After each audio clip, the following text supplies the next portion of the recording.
Evening, good morning, good afternoon, wherever you may be. Welcome to another episode of your Average Day Joes. I'm your host, C.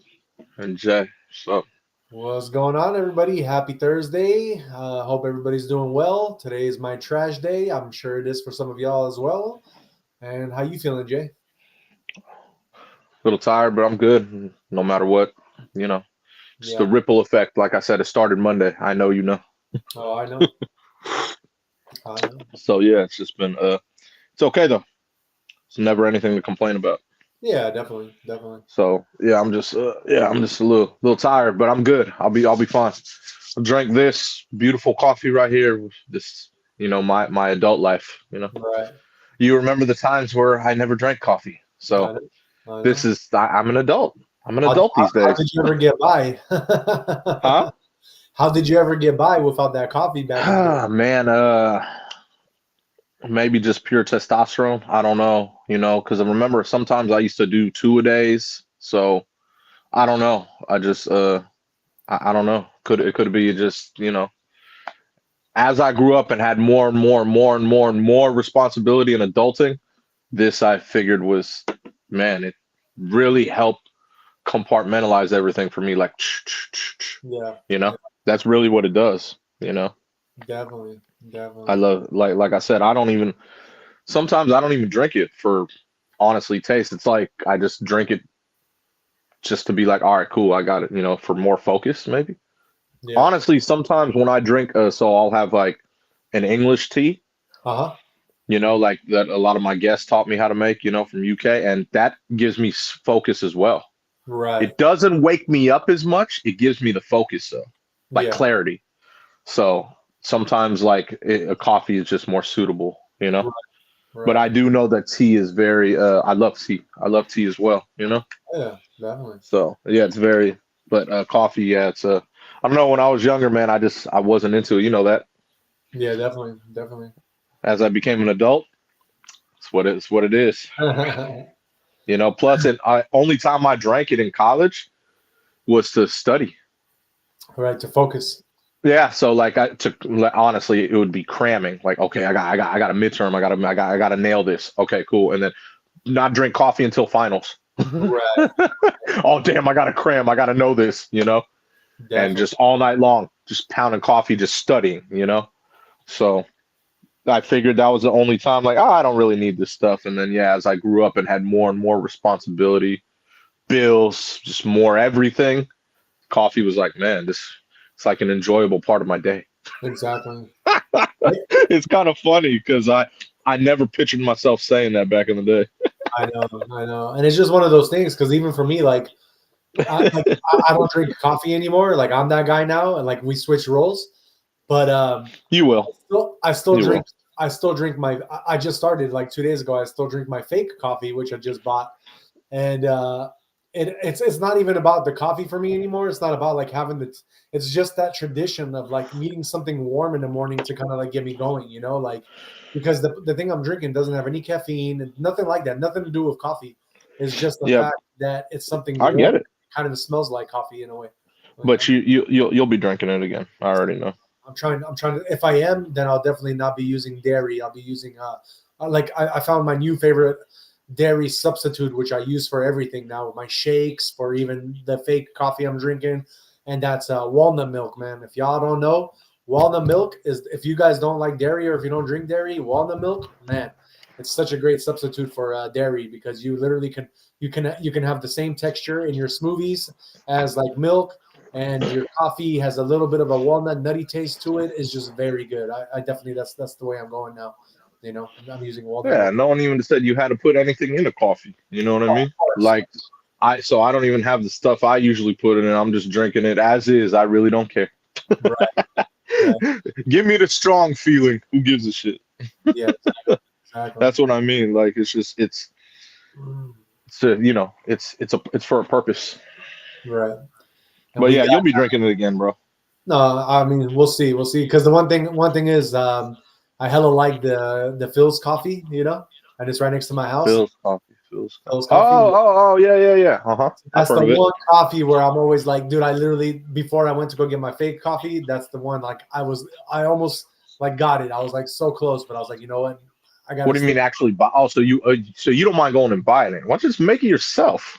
No, I know because I didn't have anything to make it with. Like I was literally, I don't drink coffee right now, so I was like, No, maybe. I know that. I'm saying just even before you said that's the thing you will go buy.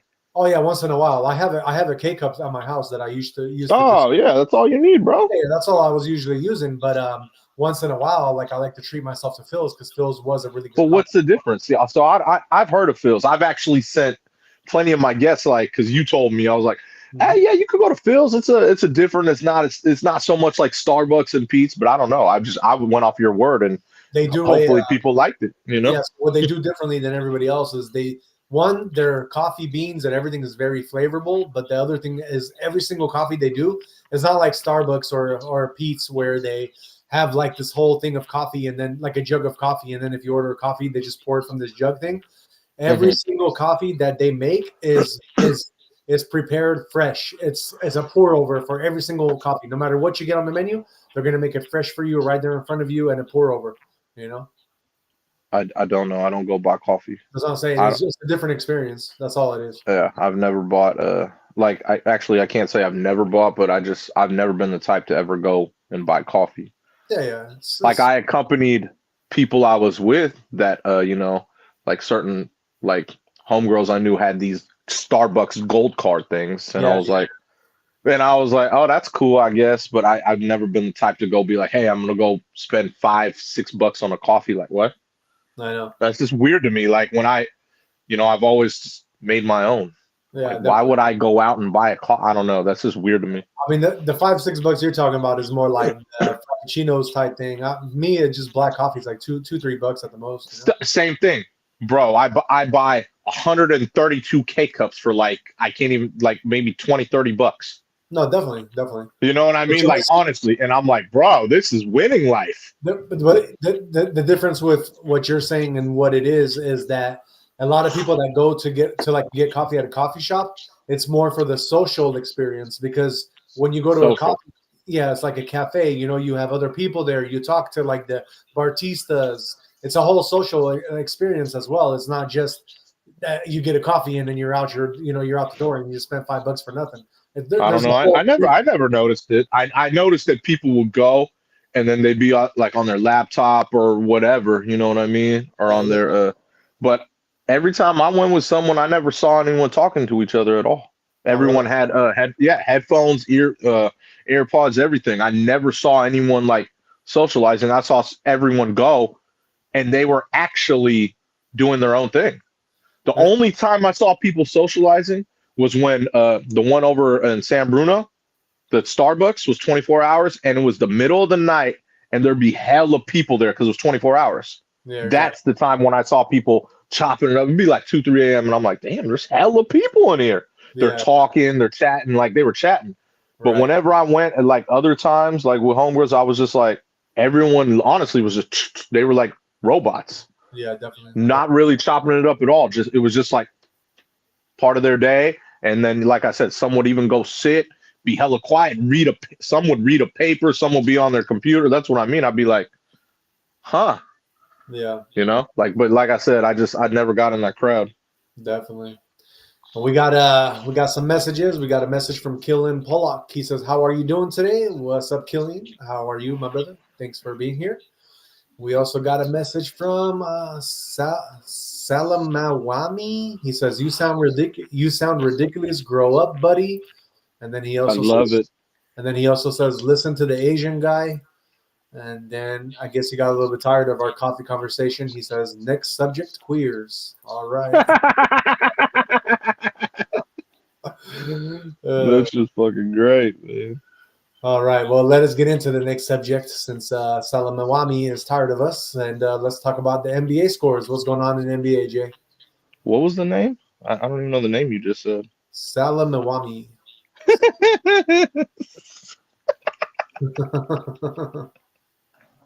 I can't even right now. There's only one game started right now, bro. And that's the Lakers and Dub Nation.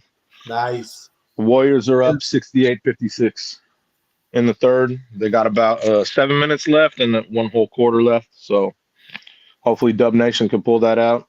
That's the only game that's current. One of my trending topics, Moses Moody. You'll see it in the trends. He just did this crazy dunk over Austin Reeves. I mean, he just posterized him. It was nasty, bro. Oh wow.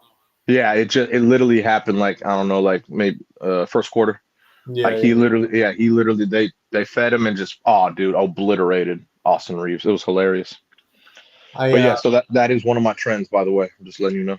I'm expecting Lakers to win because I do have my Lakers socks on today, and every time I have them on, they always win. So we shall see. Yeah, I'm not going with that today. But yeah, so that's Dubs and Lakers. They're the only game that's current right now. Cool. Another one of my trends. We will go Shaedon Sharpe. He is a player for the Portland Trailblazers. He scored 36 points tonight. That's his record high, by the way. So yeah, and they got a victory over the Raptors, 112-113. So or 112-103. Oh, okay. So that was that was a good one. A good one for Shaedon Sharpe. Nice.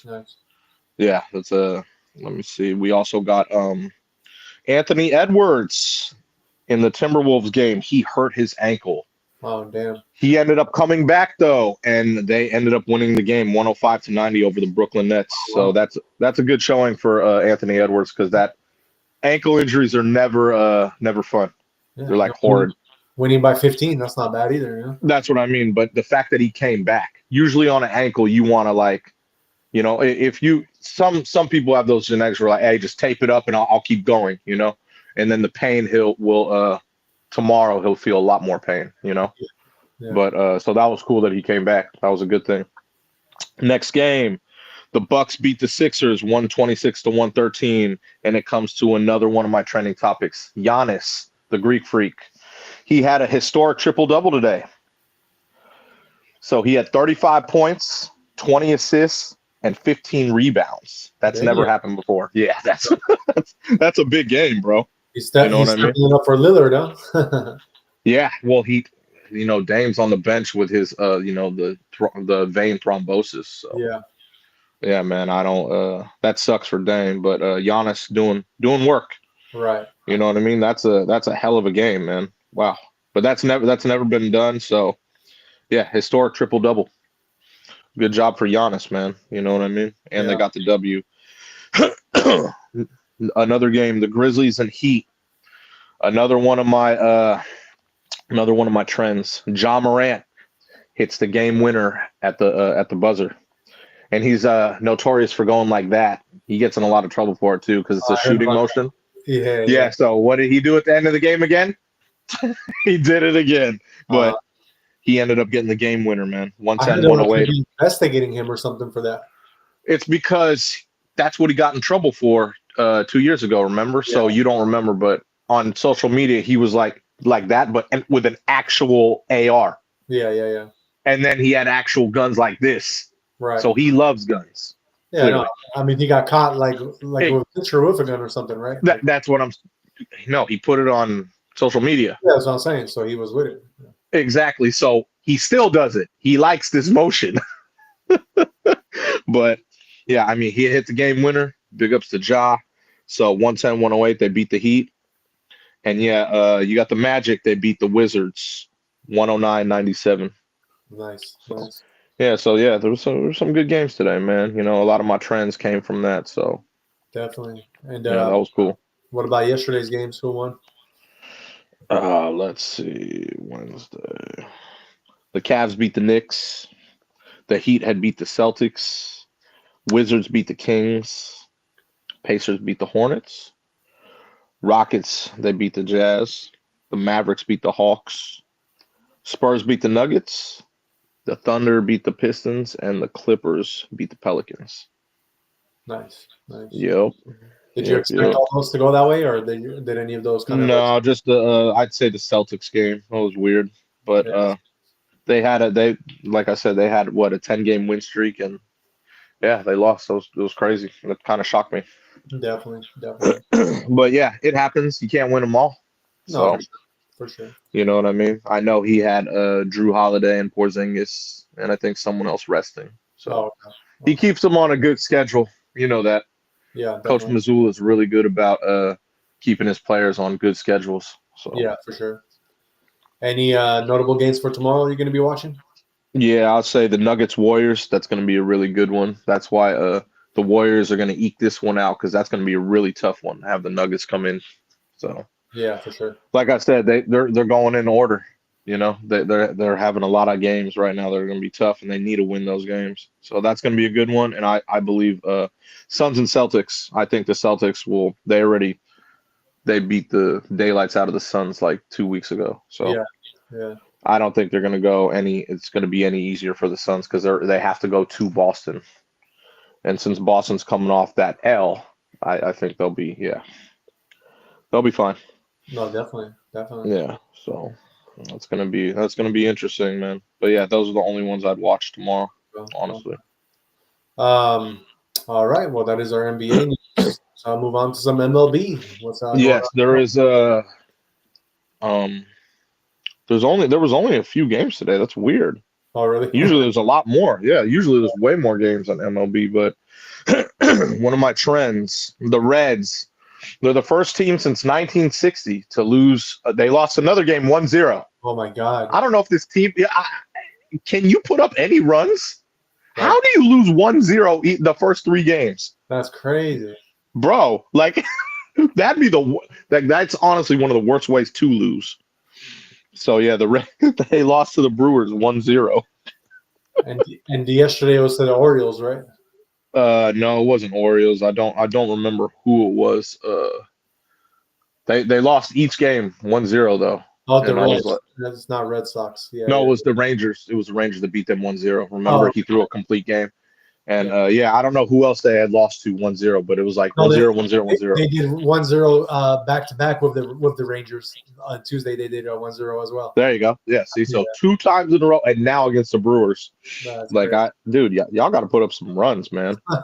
Jesus, 1-0, man. That's a terrible way to lose each game. What a boring ass game! Like all these people are paying hella money to go to a baseball game. Like you think it's gonna be somewhat exciting, bro, and you go 1-0. Like, come on, man. Like, you can't put up one damn run like in 3 games. Like, that's what I mean. Like, I could understand one. Okay, you know what? That pitcher did a hell of a job, but 3 straight games, something's wrong. Right. Something's definitely wrong with that. The Yankees, they beat the Diamondbacks 9-7. That's another one of my trends. Jazz Chisholm, he's definitely had a good impact on the Yankees. Like, he's been crushing the ball. So yeah, shout out to him. He's been playing good ball. The Yankees, that doesn't surprise me with their offense. Their offense is dynamic. So, like I said, what worries me about the Yankees is their pitching. Right. That's it. So, you know, their offense is always going to be there. That's one thing they always build around. They always have, that's why they're called the Bronx Bombers. Yeah. So their offense is always fine. But yeah, so it's their pitching that I worry about. But yeah, let's see. We are going to the Astros beat the Twins 5-2. Phillies beat the Rockies 3-1, and the Red Sox beat the Orioles 8-4. All right. Yeah, usually there's a lot more games than that, so I'm surprised. Yeah, that's a surprise. Usually, yeah, I remember, like, dude, every day we've been talking. Yeah, about usually there's like 9, 10 games. Like that one was only 4. That's crazy. Yeah, it looked just like I said, it looked just like the NBA. Like, okay, we got 4 or 5 games here, you know. Right. So, but yeah, so I had a lot of my trends were all sports today, that's normal, very normal. But some good stuff, like I said, and I'll be sure to keep you updated. Definitely. You know, Lakers. Yeah, on Dub Nation. Yeah, we got Dub Nation playing. So yeah. Oh, yeah, man. I got the socks on today, bro. I got the socks on. I'm not worried about the socks. Got to worry about Steph and Jimmy. That's what you should worry about. I know. I know. LeBron might have heard me talking crap about him the last couple of days, so he might not be playing to his full capability. It's all good. He always likes playing. It's just when Steph plays against LeBron, Steph always plays extra hard because of the whole, like everyone was like, oh, LeBron in his era, like, wow. But honestly, I believe Steph outshined LeBron and had a better team in his era. Yeah. And I do recall he's beaten LeBron more times than he's lost. No, definitely. Especially in the finals. That's what I mean. So Steph plays a little harder against LeBron on purpose, No, I know. just because of that. You know what I Definitely. mean? Because he's always been like, I feel like he always has been like, oh, I'm overshadowed by LeBron, but look at my numbers. Exactly. You know what I'm saying? Like, look at my numbers. My numbers don't lie here, bro. Like, he's always, and so like I said, that's why I feel like he plays a little extra harder against LeBron. No, yeah, for sure, for sure. Yeah. So, but yeah, so I'll give you the updates later on when it's in the fourth. Did you hear how I guess the Lakers and Warriors game is like the most expensive game of the season? It always is. That's crazy.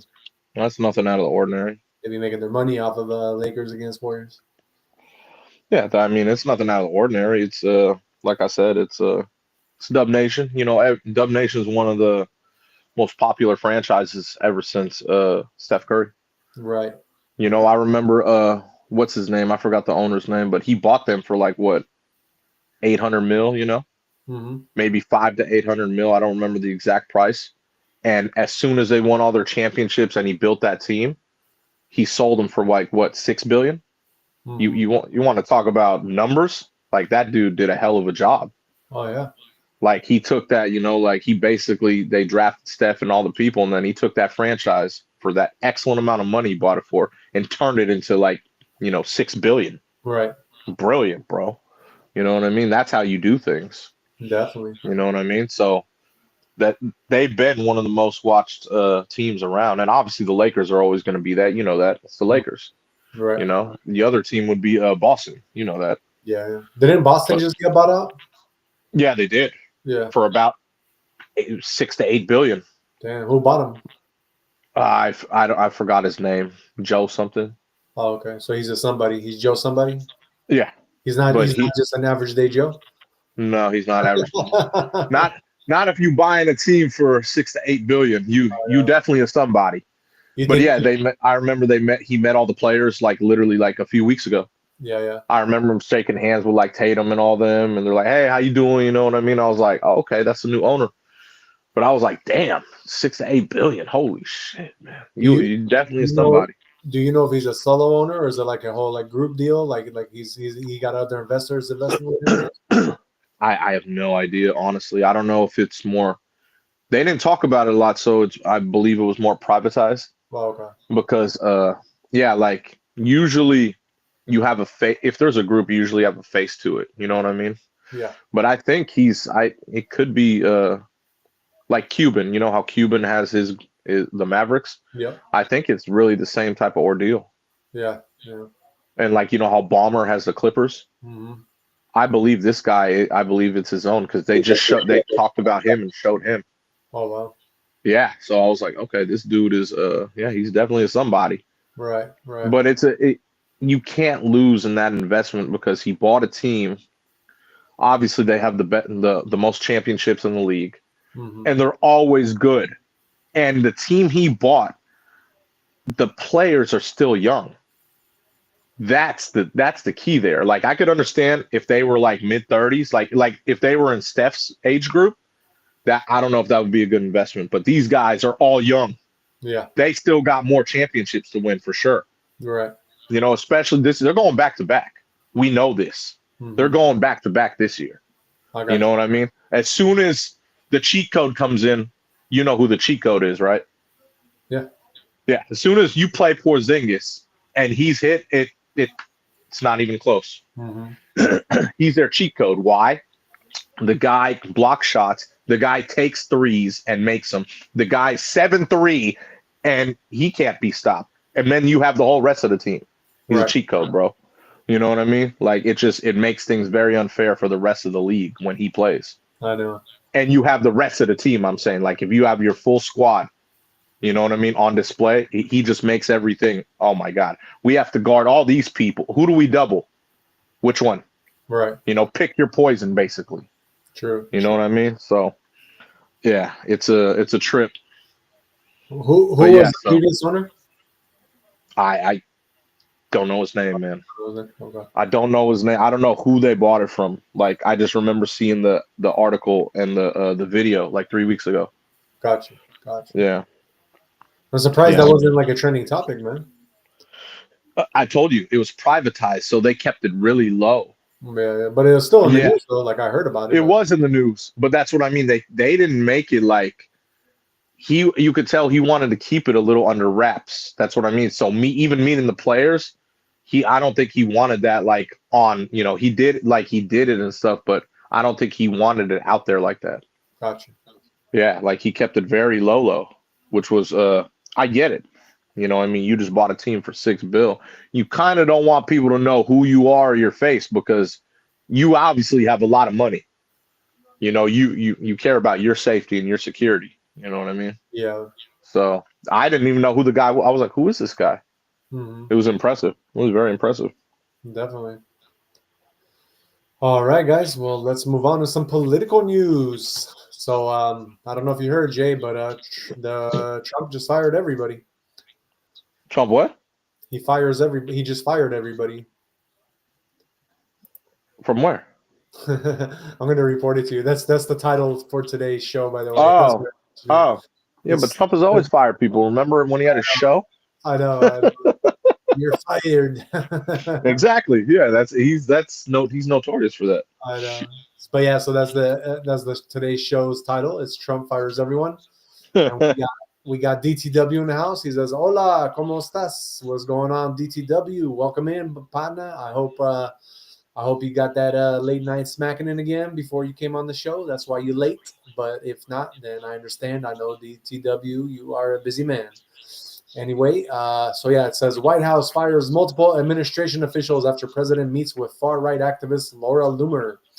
The firings came after Laura Loomer, the far-right activist who once claimed 9/11 was an inside job, urged Donald Trump during a Wednesday meeting to get rid of several members of his National Security Council staff, including his principal deputy national security advisor, claiming that they are all disloyal.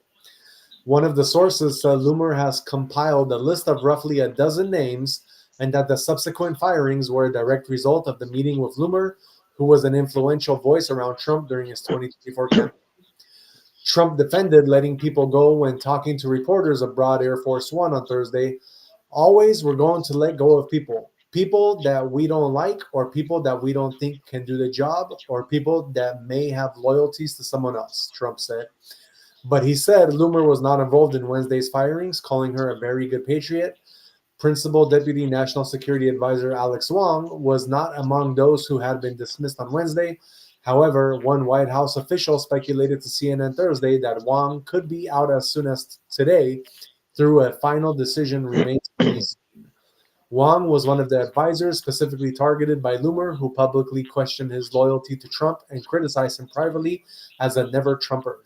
One of the sources speculated that National Security Advisor Michael Waltz may have been reluctant to fire Wong because he has been embroiled in the controversy surrounding the leak of controversial signal messages related to military strikes on Yemen that Waltz and his team have been under fire for initiating. The three officials fired include Brian Walsh, a director for intelligence and a former top staffer for now Secretary of State Mark Rubio on the Senate Intelligence Committee, Thomas Baudry, a senior director for legislative affairs who previously served as Waltz's legislative director in Congress, and David Faith, a senior director overseeing technology and national security, who served in the State Department during Trump's first administration.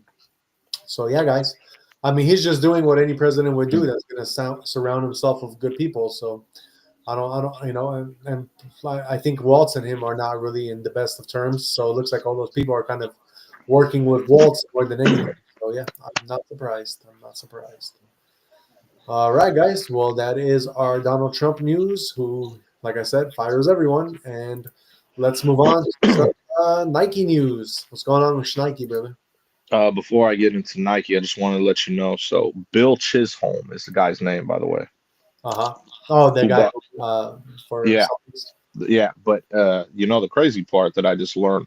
So he manages Symphony Technology Group. You ever heard of it? No. It's based right here in the Bay Area. Oh, okay. So it's tech. Yeah. So this tech company out here that he manages, the managing partner, Symphony Technology Group, they're the ones who bought the Boston Celtics. Oh, wow. And yeah, they're from right here. Weird, right? So it's like so it's like, I mean, he's Wow. using his company to Yeah. like, okay, Uh-huh.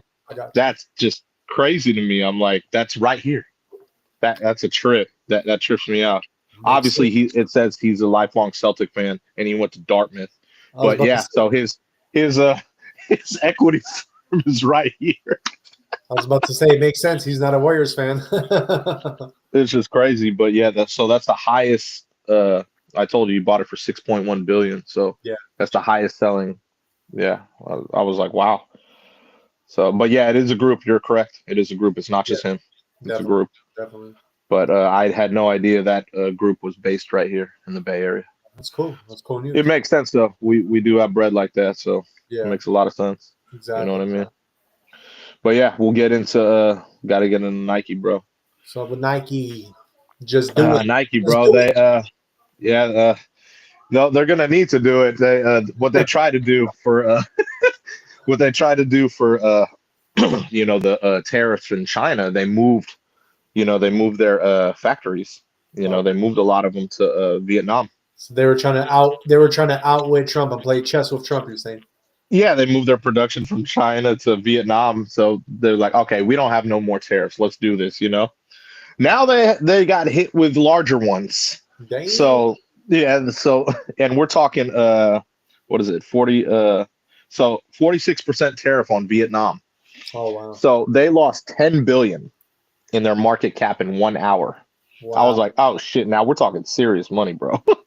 That's So they have 450,000 workers and 130 factories in Vietnam. nah. So that's a big hit, dude. That's a big ass hit. So I don't know if I'm Nike, I'm factories to the U.S. man. You know what I mean? Like Right. that's not a joke right there, man. And yeah, so they tried to play chess, and yeah, they got hit really bad. Uh That's a big hit, dude. huh. Yeah, it's just crazy. But you know what? I see where like Trump is going with this whole thing, because if you think about it, and especially like a lot of these like left wingers, they're always complaining about all these sweatshops and factories and all this and all these other countries. Yeah, So one thing we can say for sure is that by them coming to America and having to work, in America and produce everything in America, that's not going to happen because we have a lot of rules and laws against that. But people don't understand that's one of the things that is like really good, not just for the economy of America to have all these like like places be making everything in America, but you're not going to have like little kids making your Nike shoes, man. but I mean, if they did put a factory here, that's 450,000 workers that could be working. You know what I mean? Yeah, that's the whole other thing. That's what I'm saying. So it's Yeah, great for it that's goes what I both mean. ways, right? Yeah, that's what I mean. Like instead of paying that tariff, you could put some factories here, and you'll have hella workers. Hella workers, and they're not going to be Yeah. little kids. No, that's what I mean. So it's kind of like it's crazy. So it's like another chess move, let's say, Exactly. to bring But yeah, you know, it's kind of crazy though. They got hit pretty big. Yeah, definitely. And didn't we just report that? I could have sworn we just reported that Vietnam was like not what they like the terrorists were actually like they were lessening their tariffs towards the U.S. Yes, I remember you yes, reported they that. were. Yes. So what happened with that? Like so that's not happening. Like I'm a little bit confused on that part. You know what I mean? I don't know. He slapped a 46% tariff on Vietnam. So Damn. After saying that, oh, sorry, but yeah, so okay, I got you because he slapped the terror yeah, on Vietnam, but Vietnam is actually going the opposite and saying we're going to do less, yeah. probably trying to be like, oh, by doing this, maybe we're not going to get slapped with such a heavy tariff. I didn't know there was 130 factories in Vietnam. I had no idea. Oh, That's a damn, lot. that is a lot. That's a lot. I, I I had no idea. I didn't know it was that many. Yeah, exactly. So yeah, I was like, wow. So, Yeah, but yeah, that's they'll have to figure something out because that's a pretty big hit. no, for sure. You So know what I mean? and all these 147 factories that's pretty much like because I mean from Vietnam it's like usually like clothing type stuff, right, that they're doing. Yeah. Okay. Okay. I'd say clothing and shoes. Yeah, clothing and shoes, right? I Because they mean, don't want it's Nike. I 100% mean, it's technology. Nike, bro. Nike has everything. Yeah. I Yeah. think everyone wears Nike. Right. You know what I mean? Nike's just it's iconic. It's always been, you know. I've Yeah. always been checks over stripes. You know that.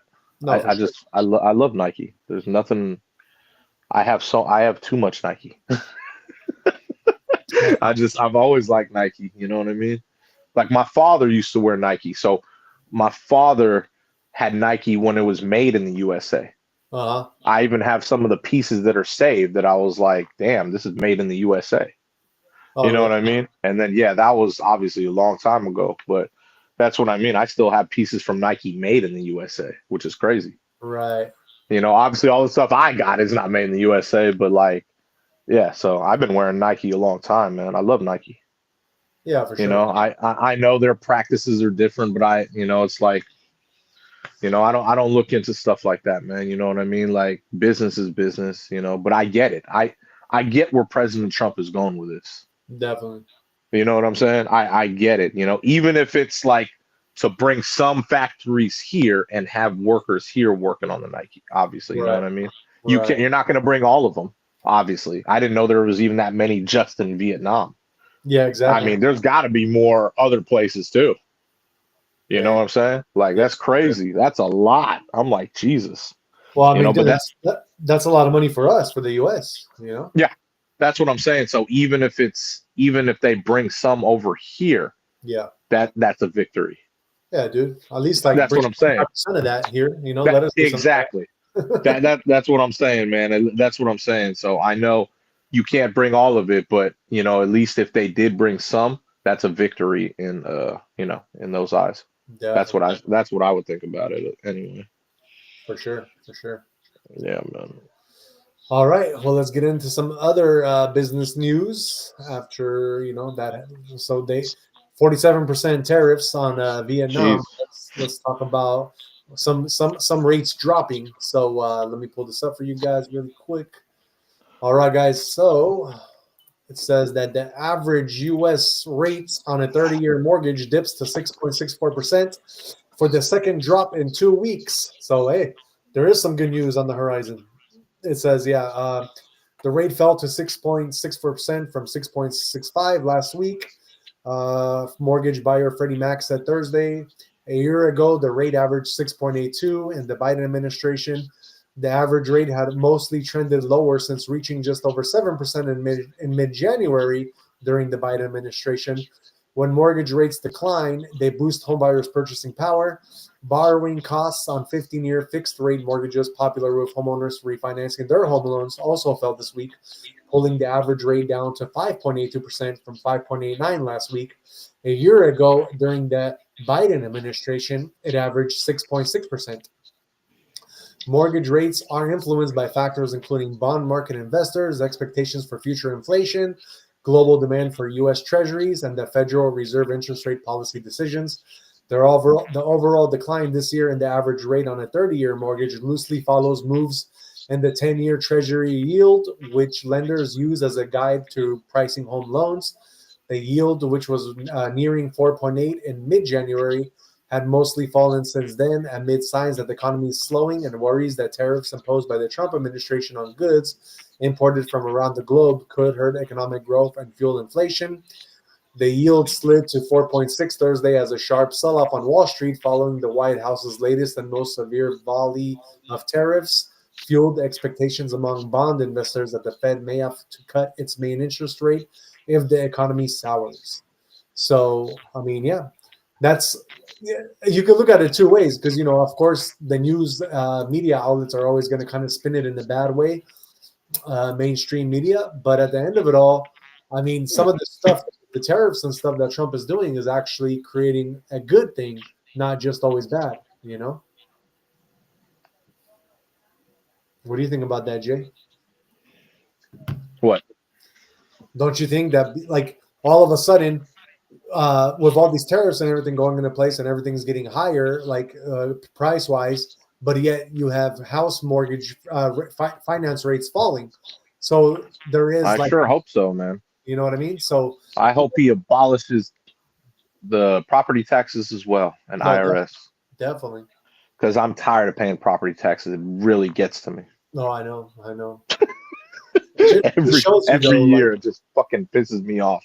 no, for sure. But it just shows you that I feel like Trump kind of knows what he's doing, and like just by Of course he does. He's a businessman.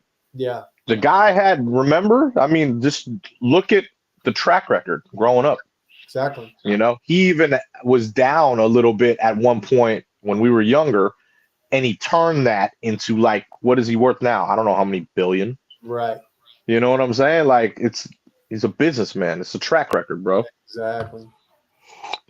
No, it's good news, Dude man. knows what he's doing, man. Exactly. You know, just like we always say with everything else, trust the process, bro. That's all it is. That's it. It's not you do things to lead to another. You know what I mean? It's not end goal this second. Yeah. It's like, okay, I'm doing this to get to here. It'll drop here, but it'll go there. You Right. understand? Right. Very simple, man. Exactly. It's really not hard to figure out. But yeah, so I believe he always does the right moves. Definitely. You know what I mean? All right, guys. Well, that is our business news. Shout out to the 19 people watching. Please don't forget to hit the like, subscribe, and share so we can give you this alpha all day, every day. And let's move on to some celebrity news. What's going on with John? Mr. Carpenter, bro. Do you know who John Carpenter is? We talked about it briefly, so you did tell me. I Yes, sir, man. He, you know, one of the best filmmakers, especially in the horror movie section, bro. He was awarded his star on the Hollywood Walk of Fame. Nice. Hell yeah. So the most iconic movie he had was Halloween. You can't get more iconic than Halloween, bro. Michael Myers? Like, exactly. Like, and we're talking the original with Jamie Lee Curtis. You Right. can't get more iconic than that, man. If you haven't seen that movie, I don't even know what to say to you. Did he do all the parts to all of them, or was it just like the first one type thing? I don't know how many he did, because obviously they've taken Halloween and done it over so many times. Yeah, exactly. So I don't know how many of them he did. He may have done the first few, and then because I remember seeing after that it would be like, oh, John Carpenter's Halloween or whatever, you know. Right. So I don't know how many he actually did personally, but I know he did Halloween, and I also know he did The Thing with Kurt Russell. Oh, he did? The Thing? Yeah, because so at the Walk of Fame there was Kurt Russell, him, and there was like two other people that I was like, oh, I remember them. But only he's getting the Walk of Fame, right? Yeah. Well, he deserves it. Like I said, man, like you can't get more iconic than Halloween, bro. That's legendary. Like I said, if someone hasn't seen Halloween, that's very weird to me. We got a message from All Things Prepped. He says he's zesty AF. As fuck. Huh? Who? John Carpenter? That's probably who he's talking about, yeah. Okay. Yeah. Either you or John Carpenter. But I'm sure since we're reporting on John Carpenter, I don't see why. Hopefully, man. Hopefully. Well, yeah, he's John Carpenter's a legend, man. You know what I'm saying? So yeah. Like I said, Halloween is definitely like it's very iconic, you know, in the film and pop culture now. So can you like if so he directed that movie, right? Yes, sir.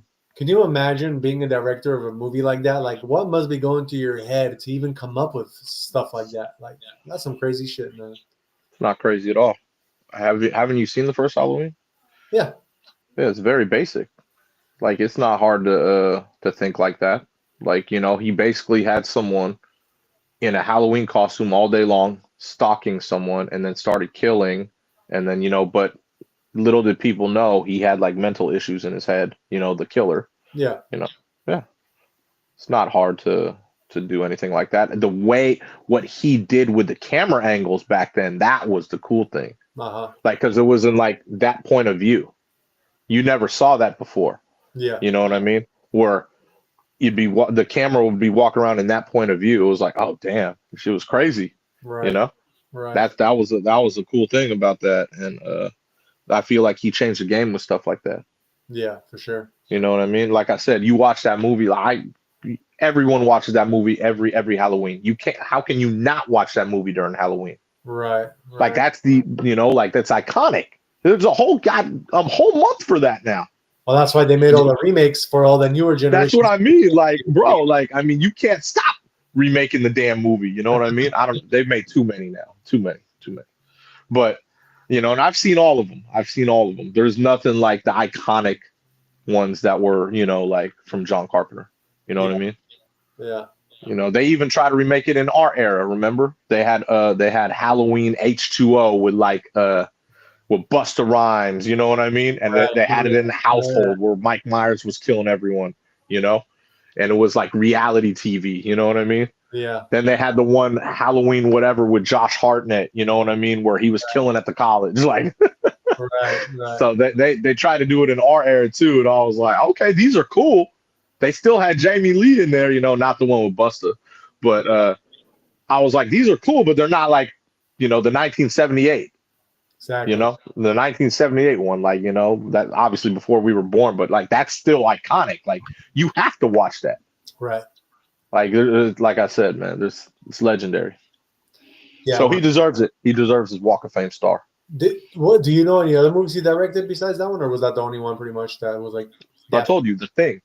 No, the thing, but I'm saying besides like those, like because those are like older. Uh, Anything like later on or no? I'm sure there is, bro. That's such a famous name, bro. Like you know what I mean? I mean, if you grew up in that era, like John Carpenter is. That's what I'm saying. Like you still know who John Carpenter is. Yeah, exactly. But you know what I mean? There's probably more. I think he did Escape from New York with Kurt Russell. Oh, really? Do you know what that is? Yeah. Yeah, I'm pretty sure he did that one. Oh, he actually did not do that. Oh, he did that one, and he did Escape from LA. Yeah, that's what they're a series. Oh, okay. Okay. Yeah, they're yeah. So I mean, but yeah, I mean, Damn, I don't really don't know any of the other ones he did. You know what I mean? It looks like he really like his favorite. All the Halloweens, the Halloweens, obviously. But So. it looks like most of the films that he did were actually starring Kurt Russell. So him and Kurt Russell have a really good relationship. It looks like. Well, yeah. Remember, so The Thing was like really, really big, and that's like old school.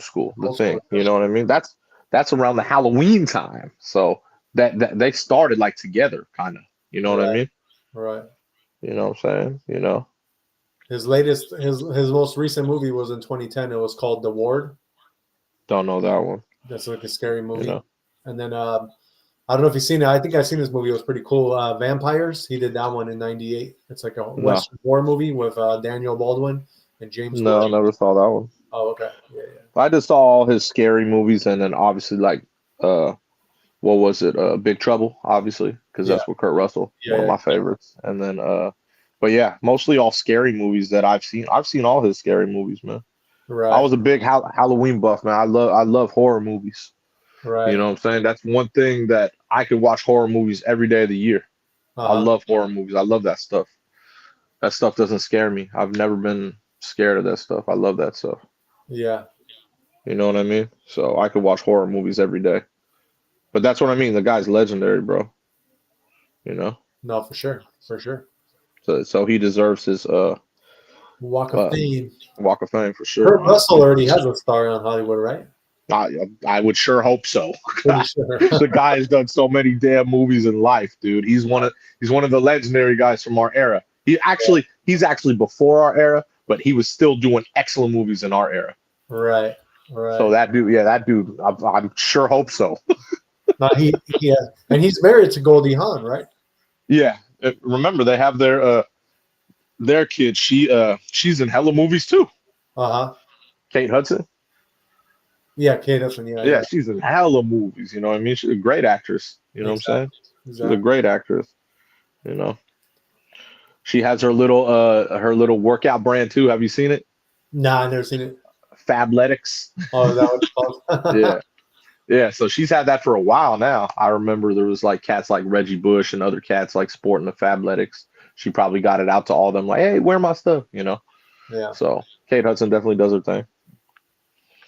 All right. Well, let's move on to some other celebrity news. Jay, I got a question for you. If you were to remake The Naked Gun with, what's his name? What was the star of that guy? O'Neill, something like Leslie that. Nielsen, right? There you go, Leslie Nielsen. Yeah. So if you were to do a remake, who would be Leslie Nielsen in your eyes? Who Oh would be the best Jesus. Leslie Nielsen? Don't know. I'd have to think about that. That's tough. That guy was real funny, man. He I know. was older, iconic, funny as hell, bro. Like the only other person I could think of that would be someone like that would be like Al Bundy, bro. Right. You Right. know what I mean? But I'd have to really think about all the actors. No one in my head comes to mind besides like Al Bundy. So I'm asking you this question, and you two average day Joes, I want to know your guys' opinion. Who would you replace Leslie Nielsen if you knew who he was to do the next remake of Naked Gun? Because they're about to come out with a remake. So I wanted to know if any of y'all had an Yeah, opinion, man, that's but tough. I'm gonna let you guys know because that's Oh, what. they already picked it. Yeah, they already got it. Everything's already done. I gotta know who because this is going to determine whether I'm going to watch it or not. So this is the crazy thing. You might watch it, but not for the right reasons. Because of the actor, you might actually watch it because it's a famous actor who's really good. But I don't know, man. I don't know. I don't know if it's his kind of role. Although he did do a comedy skit before, even though it was a very short one, and he was decently funny in it. So I watched all the Naked Guns, bro. That was one of my favorite series back that's in the what I'm day. saying. So So so I'm very I gotta know who you're talking about. I'm about to blow your mind on this one, then, bro. That's what I mean. I gotta know who you're talking about. Okay, so say the guy's name one more time. That the original Leslie Nielsen. Leslie Nielsen. So now they got your one and only drum roll, Liam Nielsen doing it. Hold on. Liam Neeson, like Taken, like from Batman, from we're Yep, talking Dark Man, exactly. like the hold on. No. Like Mr. Serious. Yep. Like the Who, all-time serious guy who's kicking people's asses. who, like I said, had a little part in a funny comedy which was called Ted, and where he was getting cereal by a box of tricks, and he had a kind of funny skit in that movie, and it actually he kind of was funny.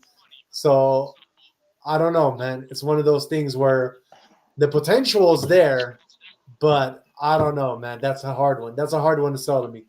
You know, Uh, I'm telling you, it's gonna it's blow your weird because he's mind. he's such a great actor, just action-wise. Exactly.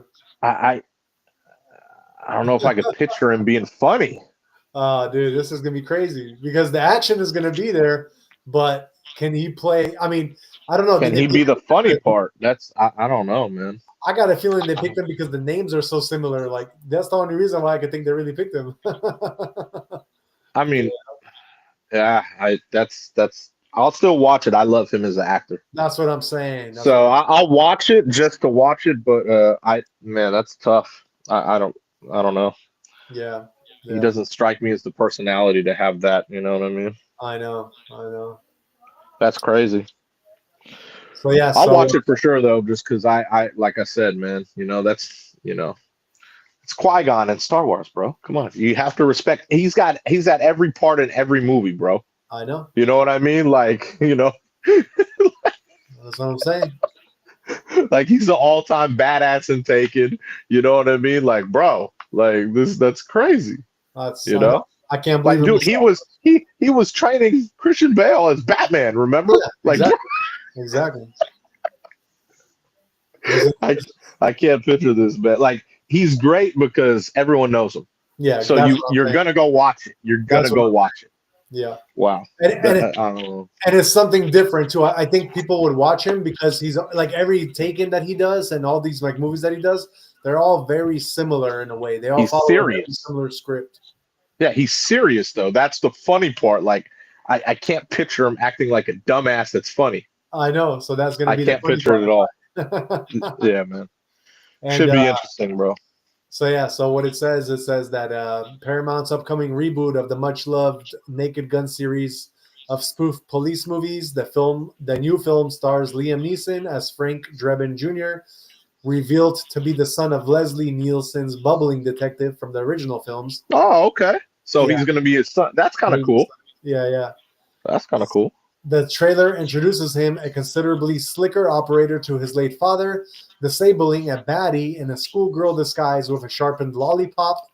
He is then seen tearfully addressing a photograph of Drebin Sr., an offspring of Captain Ed Hogan, and more controversially, Officer Nordberg O.J. Simpson, after scene following suit. So I guess O.J. Simpson might be in that movie too. That's kind of cool. That's a trip. So yeah, and then for you guys, because we love you guys, I actually have the exclusive trailer for this movie. So yeah, I'm gonna probably play that trailer for you guys. Why not? You should. I'm curious, man. When does that come out? Let me see. That one should be coming out. Damn, I don't. It might. It doesn't say. It does not say. So yeah, I don't know. It might say it on the trailer though. Yeah, of course. The trailer. But yeah, it doesn't say when it's actually coming out. So let's watch the trailer and see what y'all think of the trailer with Liam Neeson in it. Here we go, guys. Multiple SWAT units responding to hostage situation.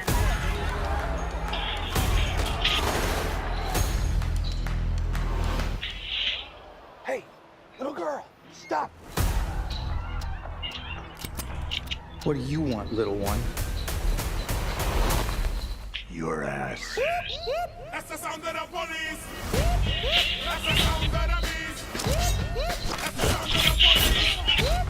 That's the sound of the beast. Who are you? Frank Drebin, Police Squad. The new version. That's the sound of the police. Hi, Daddy. It's me, Frank Jr. Love you. Hey, Dad. Order on this.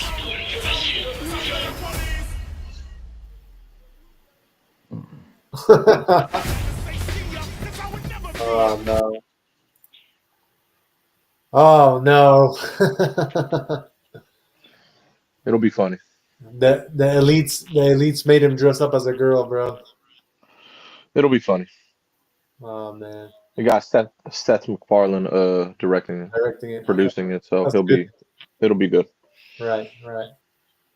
That's, I don't know though, man. We heard so much about how the elites always make like certain really big actors dress as women at one of the roles, Yeah, I know. So that might be part of that. Yeah, I don't know that whole skit, but it'll be good. Yeah. Overall, it'll be like a funny good, like a stupid funny good, Yeah, it definitely will. Yeah. Wow. Okay. I don't even know what to say about that. Yeah, it was kind of, yeah. Like I said, I watched it just off the strength of liking Liam Neeson as a good actor. Dan and Seth MacFarlane directing it. Those Exactly. So that'll be okay. I guess. All right, guys. Well, tell us what you guys think. Average Day Joe's. Shout out to the 23 people watching. Are you gonna check out that new Naked Gun when it comes out, with starring Liam Neeson? That's gonna be a good one. And also, the director is Seth MacFarlane. That's the guy from Family Guy. For all of you who don't know. All right, guys. Well, let's move on. Since we were talking about movies and celebrity news, let's see what Jay's movie of the day is today, with starring Christina Applegate, obviously, because she is in it. Yes, sir. Yes, sir. What you watching, bro? I don't even know what you're watching. I'm trying to figure it out. No, you don't know what I'm watching? No, I can't. One of my favorite movies growing up. What is it? Don't Tell Mom the Babysitter Today. Oh, dude, I like that movie. Yeah. Iconic, bro. It's one of the best ones, man. I did like that movie a lot. Yeah, man, it's one of my favorites. CA was so wow in that movie too. It was funny. It's a great movie, though, man. Yep. It's a great movie. You know what I'm saying? So, one of my favorites. I'll tell you that much. Oh yeah. Yeah, man. What is it about?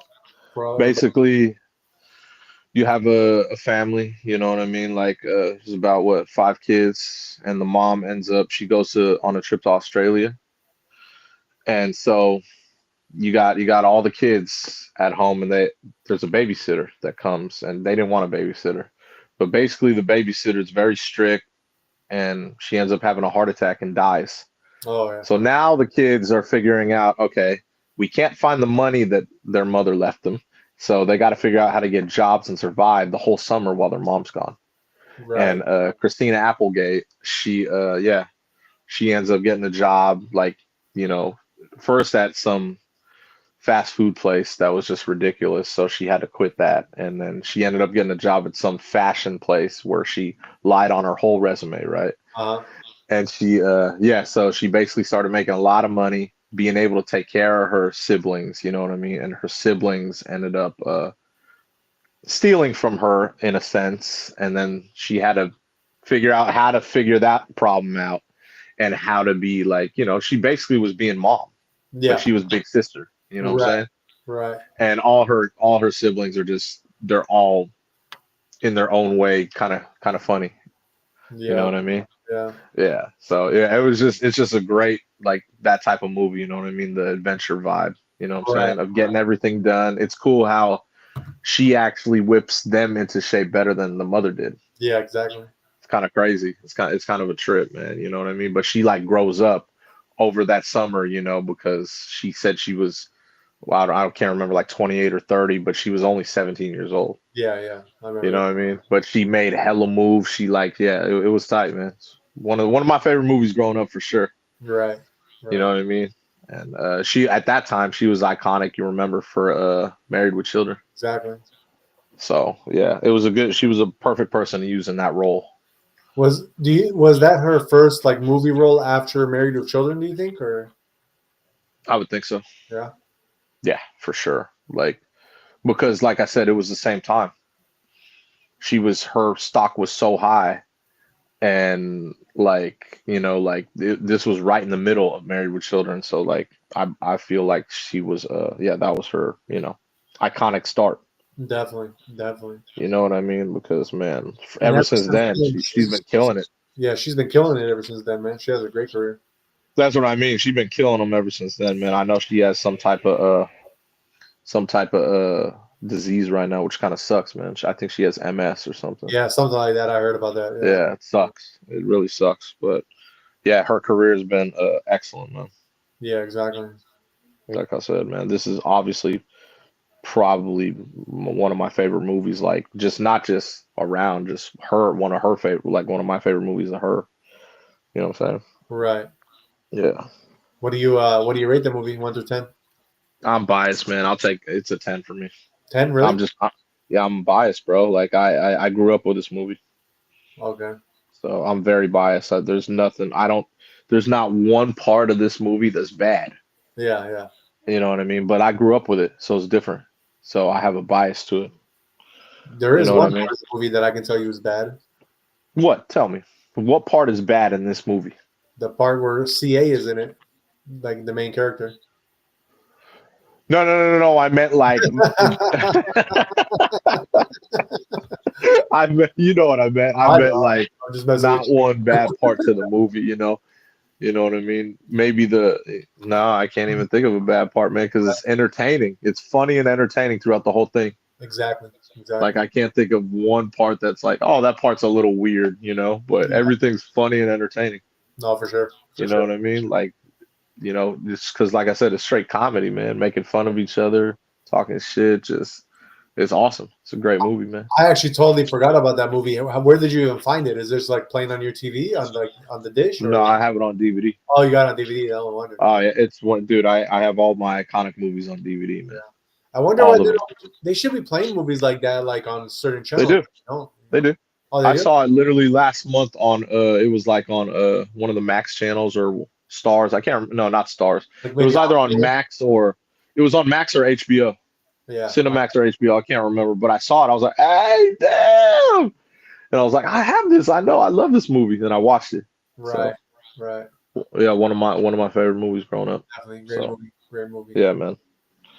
I like I said, I'd recommend everyone to watch it. It's one of the best. Definitely. So, talking about Christina Applegate, what is your favorite movie of hers? It's right there, bro. Oh yeah, it's right there. Yeah, without a doubt. Without a doubt. She's in a lot of movies though, man. So she is. You know what I mean? Like, yeah. So what about underrated for you then? What's our underrated movie? Fuck. It's not Friday yet, bro. You can't say that. I gotta go with two. Okay. So another one of my favorites, Anchorman. Okay. That's underrated for you. That's not. Yeah, because you wouldn't know she's in it unless you watched it. Oh, okay. Okay. You know what I mean? Like I'd say that in the Hall Pass because Hall Pass is another one of my favorites, I bro. got you. Like, do you remember? Have you seen either? You've seen those, right? Yeah. Uh-huh. Both all-time movies, bro. Both excellent. Right. But she doesn't play a lead. She's not like the leading role like in this. Yeah, exactly. She's like, you bring her in like, oh damn, she's in this. Oh shit, Yeah. And she plays excellent roles in both those movies. I mean, hella funny, iconic, and yeah, like I said, man. She obviously she has more movies, but those are my favorites. Without a doubt. She was like I don't know which voice she was, but she was a voice of both the Alvin and the Chipmunks movies. I've never seen them. Yeah. But Alvin and the Chipmunks, who that is, what that is, right? Yeah, of course. Yeah. Yeah. I didn't know that. And she supposedly was also in the series Silver Spoons back in the day too, from 82 to 87. Huh? I don't even know what that is. It's like an old school series right before. It's like another family series right before Married with Children. Wow. So that's probably how she got her role in Married with Children. I think so. I never even heard of it. Silver Spoons? Silver Spoons, yeah, which ran from 82 to 87, and then Married with Children ran from 87 to 97. So right there after you go. Silver Spoons ended, she went. So so she was a kid in Silver Spoons, and then she was teenager and Married with Children. Exactly. Very iconic, obviously. And then that started her career, man. Definitely. I never seen Silver Spoons. I don't know what that is. Yeah, I don't either. That's before our time, but it looks like that's crazy, man. That's crazy. That just the title, like the picture of the title of Silver Spoons, it reminds me of Three's Company. If you know what that is. Of course I know. You gotta know Three's Company, man. Exactly. Like that's just, you know what I mean? Like that's iconic. Yeah, that's kind of what it reminds me of a little bit, Okay. But as far as my favorite from Christina Applegate, I'm definitely going to go with Married with Children. I love her in that. Of course. I grew up watching Married with Children. That was like one of my go-tos when it was on. I would definitely always watch it. So I have to say Married with Children on that one. And when it comes to underrated movies of hers, I would have to go with The Big Hit. She was in The Big Hit? Oh, yeah, she was the wife of one of the guys. Oh, you're right. Okay, I totally forgot about that. Mark Wahlberg. I think she was the wife, and she was hella like rude to him. Yeah. Mark Wahlberg, and Mark Wahlberg was a super nice guy, and then he was trying to hide the other girl. Yeah. Wow. So that was a good movie. I really liked it. Have you ever seen a movie that she was in? I could have sworn I've seen this movie that was pretty good too. It was called Nowhere. No. Oh, okay. It's kind of. I guess I don't remember, but she was in that movie. That could be a notable movie of hers. Oh, what I will say notable is Vacation, the remake. Yeah, Vacation. Yeah. Yeah. That and Bad Moms. I was about to say Bad Moms. Yeah. So those are both. She's not the lead role, but she plays a role that's like it's hilarious. Yeah. You know what I mean? And she was also in The Sweetest Thing, which has with Cameron Diaz. Cameron Diaz in it. Yeah. Okay, yeah. Her. I forgot about that. It's Cameron Diaz, Selma Blair, and Selma Blair. Yeah. I remember that movie. I do remember that movie. Yeah, so that was kind of notable, and Mars Attacks, which I mentioned to you yesterday, that she's never seen it. Yeah, I gotta check this movie out since everyone's in it. I know, right? It's one of those movies. It's like a Naked Gun movie, but on a whole different level. Yeah, that's crazy, man. Yeah, definitely. All right, well, that's cool, man. That's our movies of the day with Christina Applegate. That's who we reported on. Very cool actress. Really liked her. And growing up. Iconic, bro. Iconic. Very iconic. She's definitely iconic, man. Definitely. Most definitely. All right. Well, let's get into some crypto news. Let's see what's happening with all these fears of the tariffs and all this crazy nonsense that's happening. So let's find out what is going on in crypto. Let me pull up the screen really quick for you guys. Okay, guys. So Bitcoin right now is at 82,816. It is down 0.82%. We have Ethereum at 1,787. It is down 2.32%. We have your fear and greed index. It is in the orange tier sitting at 25.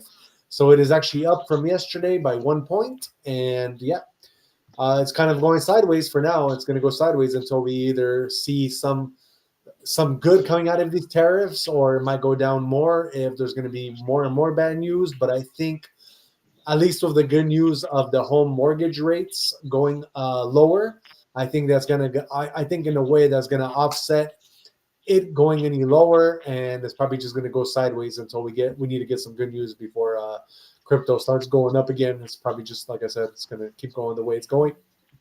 Your global crypto market cap as a whole is sitting at 2.65 trillion. It is down 1.27%. And your top 5 trending coins of the day. Number 1, we have Monkey, MONKY. That one is down 7%. Then we have number 2, Mayu, MIU. That one is up 282%. It looks like a new meme coin. Number 3, we got DGB. That one is up 13%. Number 4, we got Fun, FUN. That is up 43%. And your number 5 top trending coin is Atom, ATOM. That is up 6.5%. Now, as far as your top 5 gainers, let's see what's going on. Number 1, we got Blink. It is up 1,407%. Number 2, we got Mean DAO, or the acronym is MEAN, MEAN, and that one is up 814%. Number 3, we got Doge Trump, or the acronym is just Trump, and that one is up 575%. Number 4, we got Harris Dogs, or just Dogs, and that one is up 477%. And number 5, we got Pepe Trump, that one is up 493%. Let me see if there's any notable mentions. Number 10, Grok, 401% up. It's been on a tear a little bit, so that's cool. Let's see what else we got. Number 20, we got Annie, ANNE. That one is up 154%. Let's see what else we got. We got number 26, Deer seized by U.S. government, and the acronym is BABY. That one is up 71%. That's a funny one, so I mentioned it. And number 40, why not? We got BBQ coin, or barbecue coin, and the acronym is BBQ. That one is up 40%. And number 46, we got the next Bitcoin, and the acronym is Buttcoin. That one is up 32%. Besides those, I don't see any other ones that are worth mentioning. Oh, I think this is a Polish one, or I don't know if there's other terms in different countries that share what this Polish term is, but it's Malinka, which stands for like a raspberry or a berry, and the acronym is MLNK. Malinka. That one is up 18%, so that's kind of cool. I just kind of noticed that one today for the first time. All right, guys, and that is our crypto news. So like I said, everything's going to be going sideways until we get good news or bad news, which then if it's bad news, it will be going down more. But if it's good news, we're going up from here, guys. So buy. That's what I say. And I don't say buy like buy goodbye, but buy like buy the coins, because everything is in fear right now. When everything is in fear is when you want to buy. When everything starts going into extreme greed, that's when you want to start selling or just holding on. Not buying anymore, obviously. All right, guys. Let's move on and get you the weather for tomorrow, for March for April 4th. Let us go into our average day highs across the U.S. Let me pull up that map for you guys really quick. Okay, so for March 4th, we're going to go with your coldest spot first. So your coldest spot for March 4th, you are looking at Minute, North Dakota. It's only going to be 37 degrees. And as far as your warmest spot, it looks like it's going to be Tampa, Florida. It's going to be partly cloudy at 93 degrees. Going from West Coast to East Coast, San Francisco, where we're at, it's going to be partly cloudy at 67. LA, San Diego, you guys are going to be partly cloudy at 72. Seattle, you guys are going to be partly cloudy at 65. Then we go to our, I guess you could say to like the more like the Southwest. It's going to be 52 in Salt Lake City, partly cloudy. Las Vegas, you guys are going to be partly cloudy at 71. While Phoenix, you guys are going to be partly cloudy at 73. We got Denver, you guys are going to be cloudy at 39. While Albuquerque, you guys are going to be partly cloudy at 57. And then let's get into our Midwest. It's going to be Kansas City, 49 and raining. Oklahoma City, you guys are going to be raining at 55. Then we got Dallas, you guys are going to be at 63 with thunderstorms. Houston, you guys are going to be windy at 86 degrees. And San Antonio, you guys are going to be raining at 86 degrees. Let's move on to your Great Lakes region. Minneapolis, you guys are going to be cloudy at 47. Chicago, you guys are going to be raining at 48. Detroit, you guys are going to be also partly cloudy at 53. Cincinnati, you guys are going to be raining at 57. And St. Louis, you guys are going to be raining at 54. Memphis, you guys are going to be partly cloudy, cloudy at 83 degrees. New Orleans, you guys are going to be cloudy at 85 degrees. Miami, you guys are going to be partly cloudy at 82, while Jacksonville, you guys are going to be partly cloudy at 87. Atlanta, you guys are going to be partly cloudy at 88. Charlotte, you guys are going to be partly cloudy at 88 as well. Washington, D.C., you guys are going to be raining at 69 degrees, while Buffalo, New York, you guys are going to be partly cloudy at 52. New York City, you guys are going to be cloudy at 66 degrees. And last but not least, we got Boston. You guys are going to be partly cloudy at 64 as your average day high for tomorrow, March 4th. And that is our weather for tomorrow. Just in case you guys are traveling, we kind of like to get you prepared just for the day to come. And that being said, let's also get into our horoscopes for tomorrow, March 4th. So we always start with the first house of the zodiac, which is Aries, also my sign. So Aries, tomorrow, it will benefit you to build goodwill with those who were previously against on the job front. Financially, you are likely to remain in a comfortable position. On the domestic front, you might be organizing a major project. Now is an excellent time to plan a short getaway for a change of scenery. Then we got Taurus. On the academic front, someone may recommend the best course of action if you are planning to book a flat or apartment tomorrow is a lucky day. A colleague's aggressive attitude may irritate you at work. Challenges at home may cause unnecessary stress. Gemini, you may find yourself in the wrong place at the wrong time, leading a senior to take their frustration out on you. A business opportunity might slip away. Your gift of gab will help compensate for any lacking qualifications. On the personal front, someone will tug at your heartstrings. Cancer, a celebration or party is likely to take place soon. Purchasing property or beginning construction work may be on the cards. You will establish yourself as a strong professional and inspire others. Smart investments will keep your bank account stable. Then we got J sign, Leo. Financially, you will benefit from multiple income sources, leading to wealth accumulation. A new diet will start showing positive results in your fitness journey. Ignoring valuable advice may affect your chances of success. A family disagreement over an important issue may arise. Virgo, it would be wise to ask for a favor rather than struggle alone. Changes at work may not be well received by your subordinates. However, you will get closer to achieving your biggest professional goals. A business deal may not go as expected. Libra, to manage a sensitive situation, maintaining the right attitude is crucial. Major purchases should be avoided for now, as you might struggle with payments. A big project at work could keep you occupied. A long-awaited journey will be exciting. Now we got our Scorpio. At work, you will be able to handle the most challenging tasks with ease. Homemakers will find success in making desired changes at home. A family outing may be planned, strengthening bonds. Those in jewelry or precious stone businesses will find the day profitable. Sagittarius, your outstanding performance at work will be recognized. Good earnings will boost your confidence. A family gathering or event will bring joy. You will stay health conscious and take good care of yourself. If you are planning to visit a friend or relative out of town, it may be a pleasant experience. Capricorn, a business meeting will go well, leading to lucrative opportunities. You will feel comfortable and secure in your work environment. Tomorrow is perfect for spending quality time with family, so plan something special. If you are on vacation, expect an exciting experience.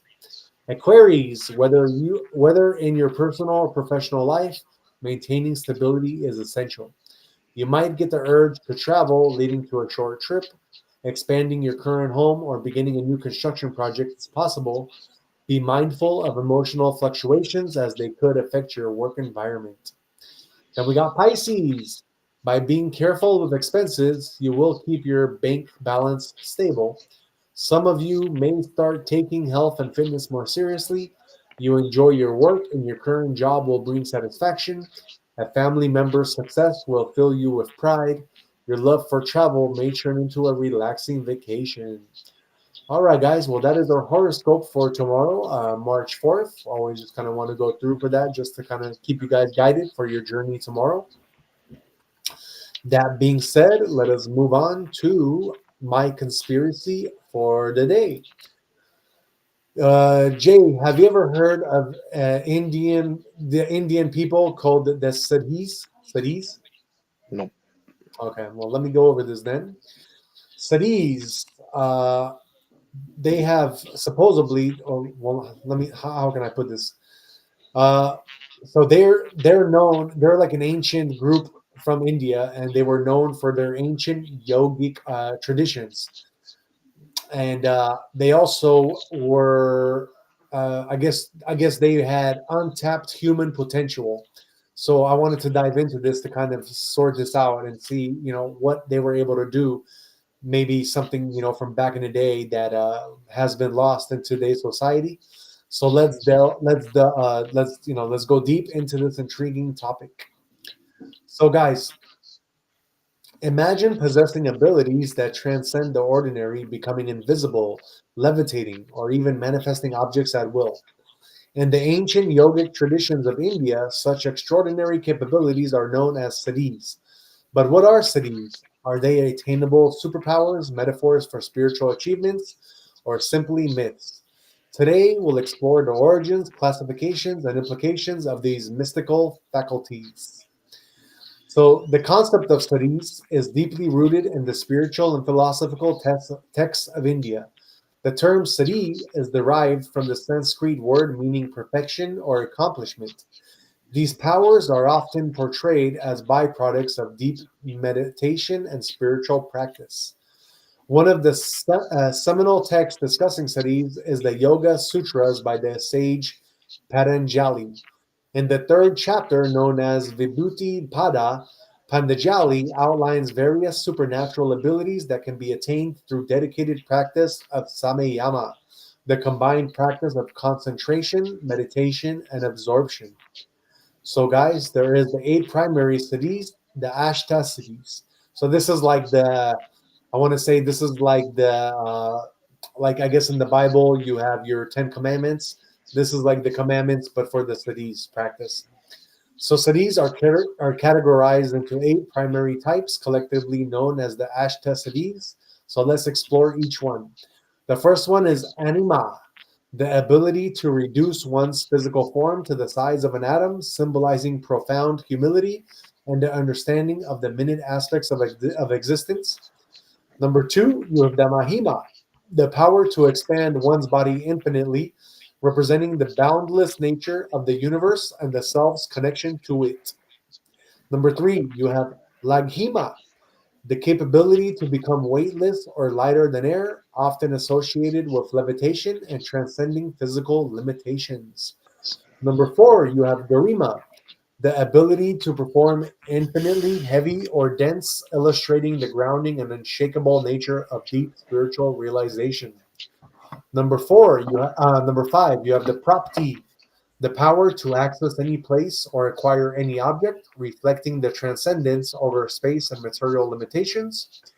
Number 6, you have the prakamiya, the Prakamaya, the ability to realize whatever one desires, indicative of mastery over one's intentions and the materialization of will. Number 7 is the Ishtiva, the power of absolute lordship or control over the natural forces, symbolizing ultimate authority over the elements. And number 8, you have the Vashitva, the ability to subjugate all, representing mastery over the senses and external influence. So while the Ashta Siddhis are the most renowned yogi texts and traditions mentioned, they also were mentioned to have numerous other supernatural abilities. There's a supernatural ability called the Manojava, the capacity to travel at the speed of thought, transcending physical and temporal boundaries. You have the Kamavashivita, the fulfillment of all desires, reflecting complete harmony with the universe's abundance. You have the Durasharavina, the ability to hear sounds from great distances, symbolizing heightened perception and awareness. And you also had the Duradarshanam, the power to see objects or events from afar, indicative of expanding vision beyond ordinary sight. So let's go over attaining Siddhis, pathways, and practices. The pursuit of Siddhis is intertwined in rigorous spiritual disciplines. The first one is meditation and samadhi. Deep meditative states are believed to unlock these latent powers. Through sustained concentration and absorption, practitioners may access heightened states of consciousness where siddhis manifest. You also have mantra chanting. Repetition of specific sacred sounds or phrases is thought to attune the practitioner to particular energies, facilitating the emergence of corresponding siddhis. And you also have the ascetic practices. Intense self-discipline and austerities purify the body and mind, potentially leading to the development of supernatural abilities. So yeah, the role of siddhis in spiritual practice is a subject of contemplation and debate. Some traditions view siddhis as indicators of spiritual advancement, signifying deep meditative absorption and mastery over the mind-body complex. And then there's also potential distractions. Conversely, many sages caution that attachment to these powers can divert practitioners from the ultimate goal of self-realization or enlightenment. Patanjali himself warns that siddhis can be obstacles to achieving kaivalya, liberation, or absolute freedom. In contemporary times, siddhis have been subject to of both fascination and also skepticism. So you have psychic phenomena. Parallels are often drawn between siddhis and reported psychic abilities such as telepathy, clairvoyance, and psychokinesis. Researchers in parapsychology explore these phenomena, though they remain controversial within the scientific community. You also have mind-body connection, scientific studies into the placebo effect, neuroplasticity, and the influence of meditation on the brain suggest that the mind possesses remarkable capabilities, hinting at the potential realities underlying siddhi narratives. So, whether viewed as literal abilities, symbolic milestones, or metaphors for inner transformation, siddhis continue to captivate and inspire. They invite us to explore the boundaries of human potential and the depths of consciousness. As we navigate on our own paths, perhaps the true siddhi lies in the pursuit of self-mastery and the realization of other interconnectedness in the universe. So yeah, that's it for me, guys. Thank you for joining us on the exploration of siddhis. Like we always say, you got to stay curious, you got to stay open, and as always, you got to keep seeking the extraordinary within the ordinary, and you guys have to do your own research and open your minds to stuff like that. And we also have 60 Cal in the chat saying, "Sup, my N words was going down." 60 Cal, nice to see you on here. Always a pleasure to be here with you guys and giving you guys all this alpha. I hope you find that kind of entertaining, what my conspiracy was. And that being said, we're at the very wrap of the day, the wrapping of the show. And let's go through to Jay's final words of wisdom. What you got for us today, brother? Before I get into it, I just want to let you know the Dubs pulled out that win. I know my socks Oh. did not do any good for me today, bro. No, you know who killed you was Podiemski. Well, really, my own guy killed me, man. That's what I'm talking about. Yep. Well, I mean, Butler only had 11. Obviously, the chef, Mr. Curry, had 37, but Podiemski had like 28. Oh, okay. That was the big one that really got them. So I'm just letting you know. I got you. Yeah. Yeah. Like if you look at the stats for the Lakers, they all their starters did excellent. They don't have a bench. Yeah. They don't have a bench. Oh, okay. So no one on the bench. Like they had like maybe 4 points off the bench. Oh, really? Does it? That's it. And the Warriors, obviously, they had Kuminga off the bench, so he scored like 20 off the bench. So, Wow. but Podiemski, yeah, he really, yeah, he was on. Just letting you know. But that's a potential first round matchup. Yeah. I told you that's what I want to see.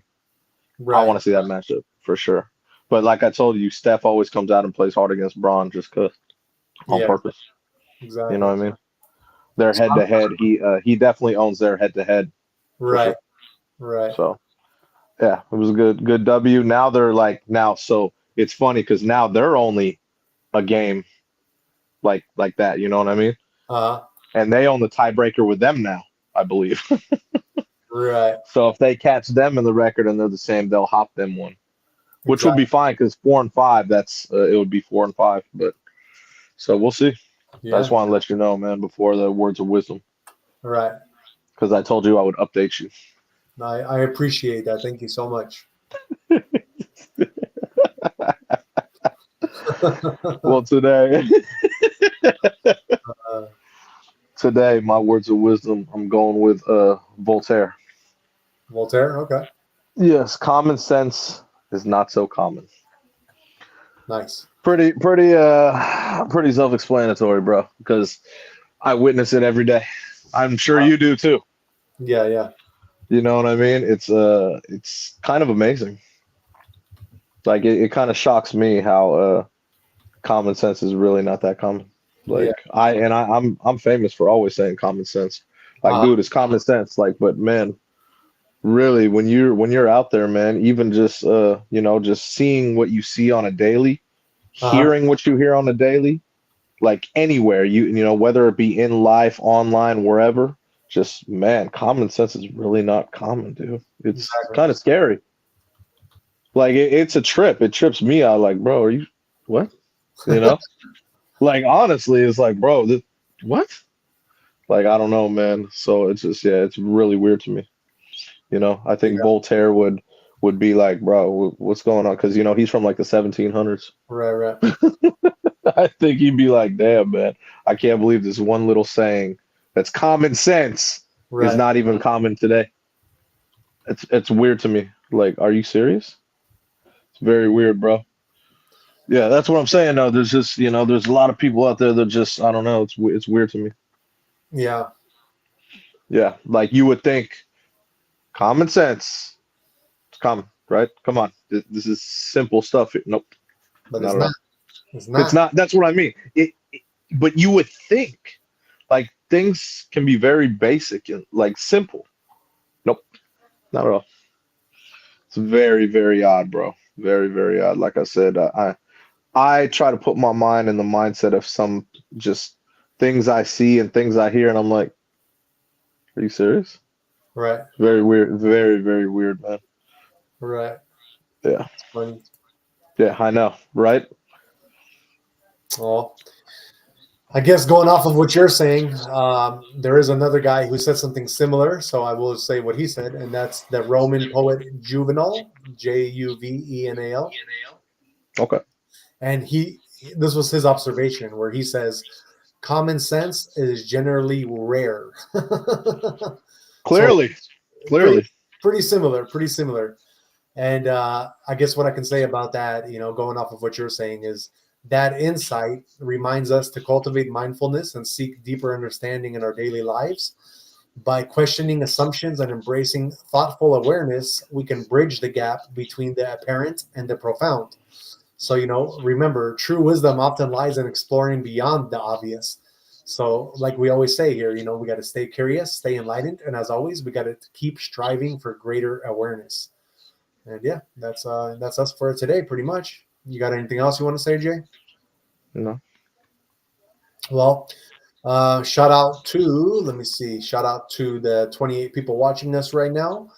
You know, this has been our, you know, a good day, a good day. It is Thursday, and I look forward, and me and Jay actually look forward to our next journey together, which will be tomorrow. Catch us back here at 8:30 p.m. Pretty much, you know, much love and peace. And like we always say, health, wealth, and happiness. Stay true to yourselves, and we will see